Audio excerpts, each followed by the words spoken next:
이두희는 쿼드애쉬를 메타콩즈의 리브랜딩이라고 주장하면서 다시 NFT판에 화려하게 복귀했습니다. 그는 현재 발표한 바에 따르면 네이버의 라인, 현대카드, 카카오 등과 협업하여 여러 가지를 추진하고자 한다고 합니다. 해외에서 2명의 작가까지 협업 준비를 한다고 하면서 대대적인 기지개를 펴는 것처럼 보여집니다. 제가 만약 이두희의 전적을 모르고 이 글들을 봤다면 저도 혹했을지 모르겠습니다. 대기업들과 손을 잡고 큰 일을 벌이려 하는 신박한 블록체인 사업체로 보이기도 합니다. 하지만 이두희의 전적을 볼 때 쿼드애쉬는 무조건 사기가 될 가능성이 농후합니다. 이제부터 그 이유를 여러분에게 설명드리겠습니다. 이두희가 말하는 리브랜딩은 메타콩즈 러그풀을 감추기 위한 이미지 메이킹에 불과합니다. 리브랜딩은 제가 말씀드렸듯이 브랜드 자체는 유지하면서 새로운 혁신을 발표하는 것이지 사고가 발생했다고 브랜드를 밀어버리는 게 아닙니다. 브랜드의 이미지를 새롭게 창출하는 것입니다. 경영진이 성매매를 했다고 그 브랜드를 밀어버리는 건 도피에 가깝습니다. 현재 메타콩즈는 멋쟁이 사자처럼의 멤버 중 한 명인 나성영이 대표 경영인으로 임명되었고 이두희는 그대로 메타콩즈 법인을 방임 처리했습니다. 핑계는 전 경영진이 계속 사사건건 사업에 반대를 제기한다는 건데요. 과연 그게 사실일까요? 이두희와 미래에셋이 이미 주식의 과반 이상을 차지한 상황에서 그들의 반대는 사실 경영 진행에 아무런 소용이 없습니다.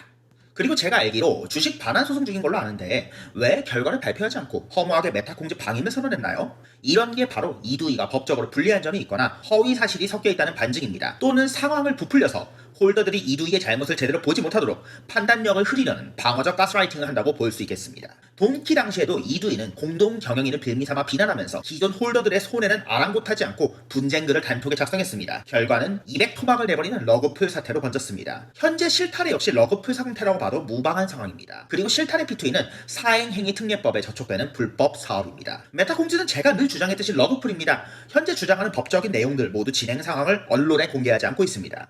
그동안 이두희가 해온 행동을 보면 법적으로 유리한 상황이면 브런치나 트위터로 이상한 말과 사진을 꼭 올리는데 지금 조용합니다. 왜냐고요? 증거가 없을 테니까요. 성매매는 법인 폰 대화 내역이 있기에 사실이라고 볼 수 있습니다. 하지만 여기서도 이두희는 실수를 하는데 메타콩즈의 성매매 법인 폰을 몰래 획득하여 화면에 캡처한 건 엄밀히 말해 절도 행위입니다. 체증법에 의거해서 불법적으로 획득한 증거는 기소 때 적용이 불가합니다. 오히려 황영기 패거리에게 숨통을 틔워준 거죠. 그리고 현재 횡령의 경우 정확한 증거가 존재하지 않을 가능성이 있습니다. 횡령의 경우 먼저 형사로 처벌을 한 뒤 민사를 통해 배상 책임을 요구하면 돈을 받아낼 가능성이 높아집니다. 근데 왜 민사고발만 할까요? 바로 증거 부족입니다. 오히려 중요한 점은 본인이 미래에셋 벤처 투자를 통해 30억을 꿀꺽한 건 증거가 있네요. 지금 피고석의 이강민 옆에 같이 서야 할 사람은 이두희로 보입니다. 솔직히 이강민에게 DM 받고 메타콩즈 시작에 동의한 것도 이두희인데요. 경영진 구성은 할 줄 아시나요? 쿼드애쉬의 전문 디파이 경영 전문가는 있나요? 없으니까 탈중앙화를 포기하고 경영진 중심 체제로 가고 있는 거겠죠? 아즈키는 여전히 탈중앙화로 잘 가고 있는데 이 정도면 홀더들이 그냥 호구인 듯 합니다. 지금 쿼드애쉬 디코는 찬티 99%에 불만 유저 1% 정도로 구성되어 있습니다. 이런 호구 커뮤니티를 가진 NFT는 100% 망할 수밖에 없습니다. 이두희는 리브랜딩이라는 말로 허울 좋게 가장했지만 사실은 러그풀이라는 비난을 막기 위해 리브랜딩이라 가장한 것이죠. 이미 빨아먹을 투자금 다 빨아냈고 용역비 5,500만원씩 멍청이 경영진에게 매월 잘 상납받았으니 이제 10,000개의 NFT를 매번 사줄 호구 커뮤니티만 뺏으면 되는 거였습니다. 1년 정도 수익 만들고 이후 사업 실패 발표하면서 멋사는 교육에만 집중하겠다고 하면 됩니다. 지금 언론에도 이미 NFT로부터 받은 수익과 용역금은 싹 입씻고 교육으로 순수 수익을 벌어들이고 있다고 말도 안 되는 거짓말을 하고 있습니다. 이두희라는 악마에게 홀더는 그냥 돈 뺏어먹은 후 버려도 되는 존재들에 불과하다고 보여집니다. 사실 쿼드애쉬로 이전 후 메타콩즈를 소각한다고 하는데 메타콩즈는 다시 한번 말하지만 전 경영진 사태와 러시아 우크라이나 전쟁 사태만 아니었어도 어떻게든 성공을 시킬 수 있는 기반이 있었습니다. 오히려 전 경영진 사태만 잘 정리 후 기존 프로젝트를 이두희가 새 경영진을 통해 발전시켰다면 굳이 작화비 쓰지 않아도 메타콩즈는 부활했을 것입니다. 작화비도 홀더들이 냈죠? 이두희도 CTO로서 경영 부실에 책임이 있는데 그는 아무것도 책임지지 않았습니다. 머싸가 개발비를 부담했다고요? 그거 겨우 3천만 원입니다.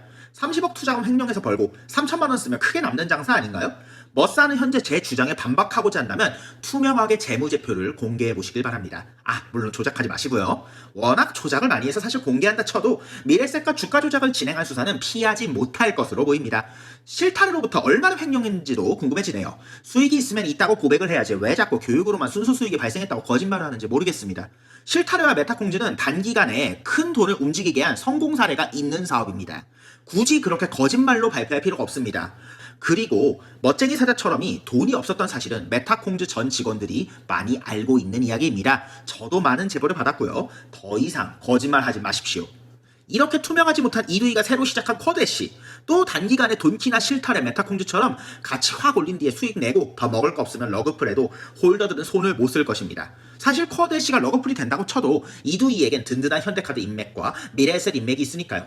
미국 법인도 있으니 해외 도피도 가능합니다. 이두이의 꿈은 정직한 NFT 경영인이 아니라 권도영 같은 러그풀 전문가일지도 모르겠습니다. 이미 전문가인가요? 액수만 좀 다를 뿐이죠.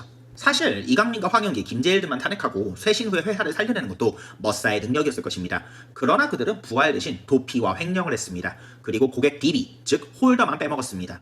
홀더는 보험사로 친다면 우수 고객 데이터베이스죠.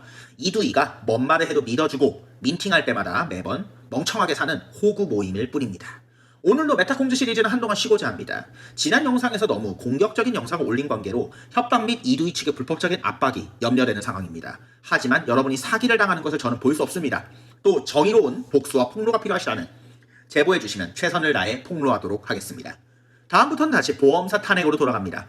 종신보험 사기가 너무 많고 피해자들이 오늘도 울고 있습니다. 계속 저를 구독해주시고 지원해주시면 감사하겠습니다.